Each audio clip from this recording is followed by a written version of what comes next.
All right, Alexander, let's talk about what's going on in Pakistan. Imran Khan was what a story this has been. He was going to have a no confidence vote about like a week and a half ago, and he managed to avoid that no confidence vote, and it went to the Supreme Court. The Supreme Court said, no, the no confidence vote is back on the table. You had another no confidence vote, and this time the no confidence vote was against Imran Khan. It went through the parliament, and they have removed Imran Khan. There's a lot more detail to this story, which you may want to get into. Imran Khan has talked about certain documents which implicate the United States pushing for some sort of regime change. You have generals in Pakistan who seem to want Imran Khan out, but Imran Khan is a politician of immense stature, an athletic hero, a statesman, and someone who I believe a very large majority of the population in Pakistan support. And we saw that just the other day in massive protests across the entire country, city after city, including the capital, of protests that really, I mean, just looking at some of the footage, it seemed like entire cities were out on the street supporting Khan against this removal in this no confidence vote that took place.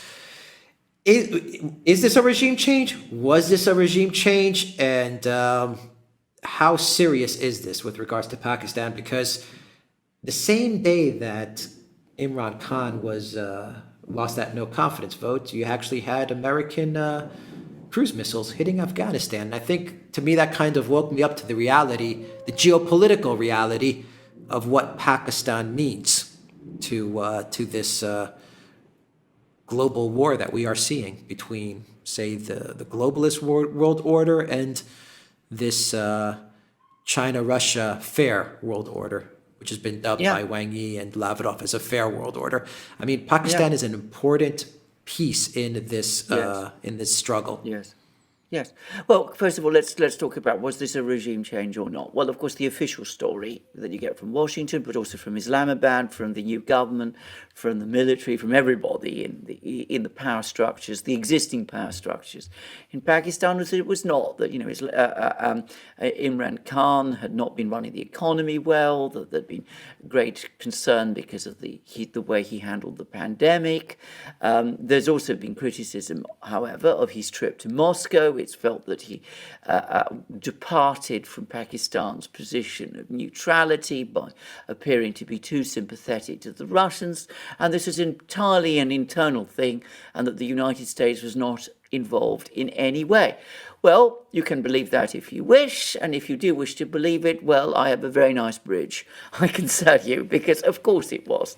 I mean, there's absolutely no doubt at all that the United States was absolutely furious with Imran Khan.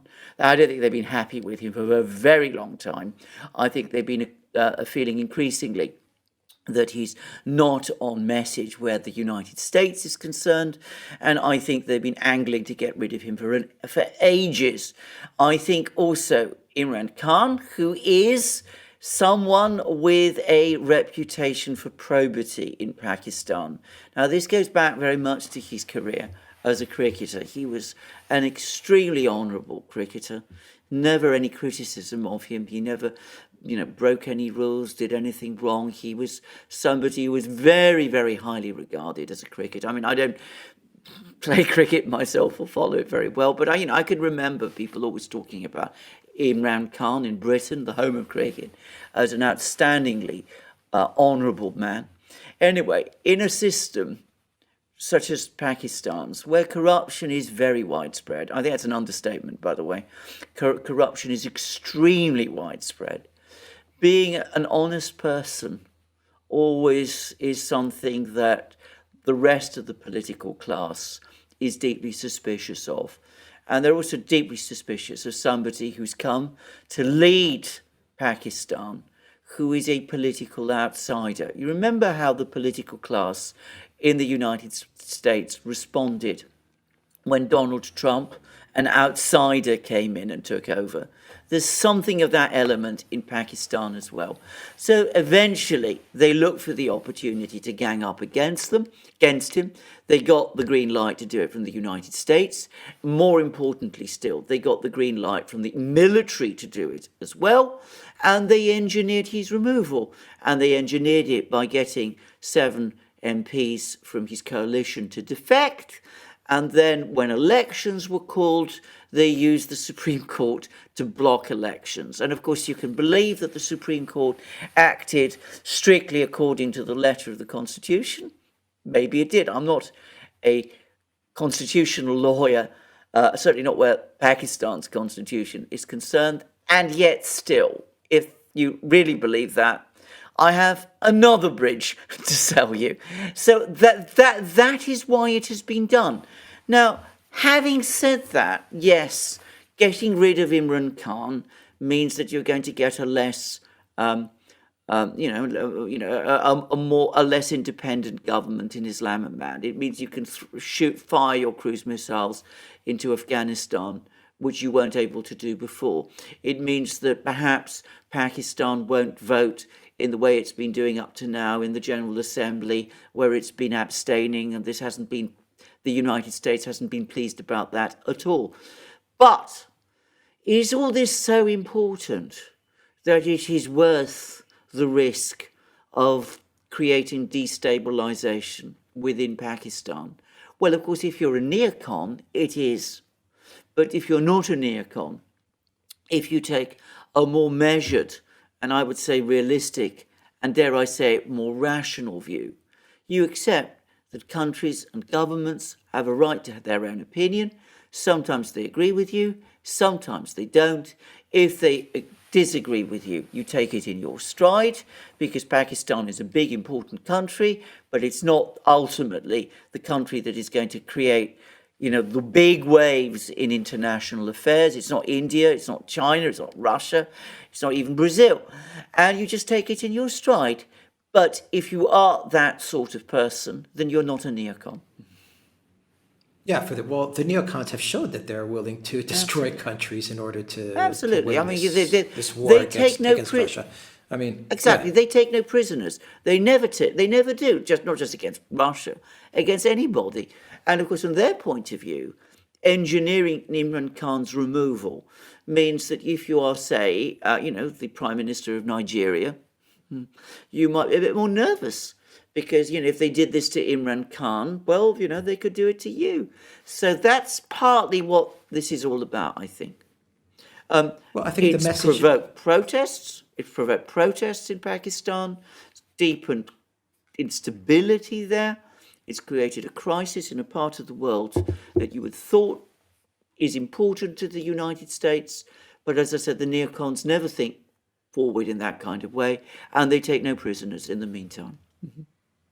Well, the message for all leaders has been to either support what the neocons are doing with regard to Russia and Ukraine, or else. And I think every leader has been put on notice. Every leader that has taken a neutral or even a semi-neutral stance has been put on notice, and they must be getting nervous because they will be today it's Imran Khan, tomorrow it's me. But this is going to boomerang against the United States, against the USD as reserve currency, against the petrodollar, because while these leaders may be nervous, they're also going to be saying, you know what, deep down inside, I'm nervous that the US is going to come for me, but deep down inside, I really hope that China and Russia pull this off. That's what they're saying. Yeah. That's what MBS is saying. That's what Obrador in Mexico is saying. And he's had to come out with a statement trying to appease Washington as well. Today, he came out with a statement. He says, well, I don't support what Russia has done, but he didn't go all the way. But you can tell he's getting nervous.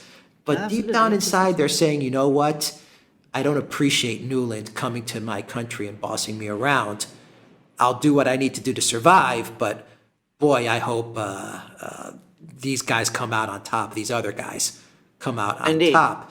And the people of Pakistan have taken notice, and that's why you saw so many people out on the street. Can people change the outcome of this no confidence vote? difficult in Pakistan, I would guess. I mean, there's supposed to be elections in Pakistan in October, but bear in mind, Pakistan has a long history of military rule, military dictatorships. I would have thought that, given what's been done, the political class will now close ranks to solidify, and I think that they'll be acting against any protests and any elections, in elections, to prevent Imran Khan coming back, because they'll now be very scared of getting him back. So I mean, there's those factors as well. But that may easily, in a place like Pakistan, feed into the very profound structural instabilities which exist within that country, of which we're all very familiar with. So Imran Khan was able to transcend a lot of the divisions in Pakistan. What has just been done is going to exacerbate those divisions in Pakistan. And as for other world leaders around the world, yes, some of them will be very nervous. Obrador in Mexico is clearly nervous. He's also, by the way, facing a domestic challenge. He's got, I believe, a referendum coming, which has been orchestrated against him. So I mean, he's got those things to worry about. But other leaders pushed in that same way, they will say, wow, the Americans may be coming after me. I can't be sure that what I do is always going to satisfy them. So I've got a choice. Either I become a yes man, in which case I lose support from my people, and that may be difficult for me, or I do what the Solomon Islands has just done, and I enter into a security agreement with the other side. And don't underestimate the potential for that. I mean, that is exactly what the Solomon Islands, if you think about it, has done. We did a program about it a short while ago. The Solomon Islands, by entering into a security agreement with China, has now to some extent got a Chinese protection for itself against regime change operations, or at least that may be part of the plan. So, this thing could go all kinds of different ways. It's a big step to make. And again, the fact that the neocons behave in this fashion is entirely predictable. It's what they always do. It's probably going to result in major problems in Pakistan. It's going to increase anti-Americanism in Pakistan.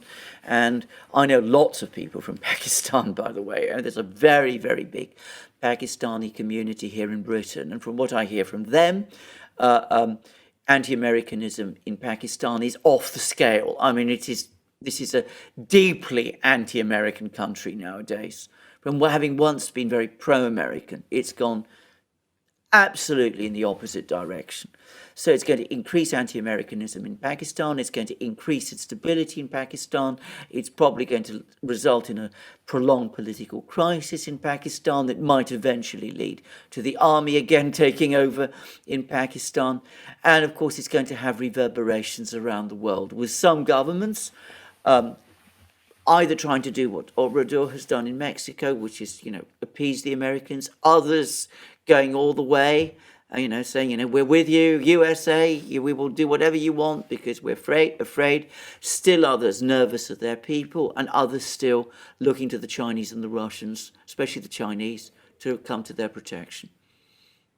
I wonder if this hardens or softens India's position as they're looking on. It will harden it. One of the big differences with India, first of all, India has a massive military establishment. Secondly, Modi's government is huge. Modi's government is very consolidated. It has a huge amount of support in India. There were local elections in India, and Modi's party did very well in them, to a lot of people's surprise. But thirdly, the Indian opposition, the Congress party, I would have thought, given its history, would be extremely loath to play this sort of game, as the opposition in Pakistan has done. I mean, the pro-American party has historically been Modi's, not Congress. So I would have thought India would be quite different, actually. All right, we'll continue to follow this story. The duran.locals.com, everybody. If you're watching this from Rumble, you'll see a maroon red button up top. Just click that button and you'll get taken directly to our locals community as well. And go to the Duran shop, click on, use the code, use the code, good day. And you will get 10% off all merchandise. Take care.